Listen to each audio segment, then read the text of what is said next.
ছাব্বিশের বিধানসভা নির্বাচনকে সামনে রেখে আবারও বঙ্গ সফরে আসছেন প্রধানমন্ত্রী নরেন্দ্র মোদী। আগামী 18ই জুলাই দুর্গাপুরের নেহেরু স্টেডিয়ামে একটি গুরুত্বপূর্ণ জনসভায় অংশ নেবেন তিনি। লোকসভা নির্বাচনের আগে 2019 সালেও এই একই স্থানে প্রচার করেছিলেন তিনি।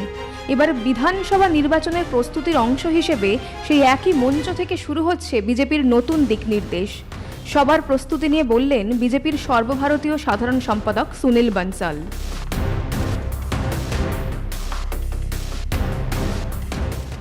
18 तारीख को प्रधानमंत्री जी दुर्गापुर में आएंगे और बहुत सारी केंद्र की विकास की योजनाओं का उद्घाटन और शिलान्यास करने वाले हैं। उनके यहाँ आने पर एक बड़ी सभा का आयोजन भी हम लोग कर रहे हैं, परिवर्तन संकल्प सभा का। और मेरा मानना है इस दुर्गापुर के आसपास के क्षेत्र से लाखों की संख्या में लोग सुनने और देखने के लिए आने वाले हैं। भारतीय जनता पार्टी पूरी तैयारी में लगी है। बारिश हो चाहे जो कुछ भी हो, हम इस सभा को बहुत अच्छे और प्रभावी ढंग से करने वाले हैं। और एक रोड शो होने के भी चांसेस? रोड शो नहीं है, लेकिन जहाँ आएंगे उसका स्वागत के कार्यक्रम, रोड शो नहीं है। জানা গিয়েছে 18ই জুলাই বিহারে একটি জনসভা শেষে তিনি পৌঁছবেন পশ্চিম বর্ধমানের অন্ডালের কাজী নজরুল ইসলাম বিমানবন্দরে। সেখান থেকে সোজা রওনা দেবেন দুর্গাপুরের ইস্পাত নগরীর নেহেরু স্টেডিয়ামের উদ্দেশ্যে।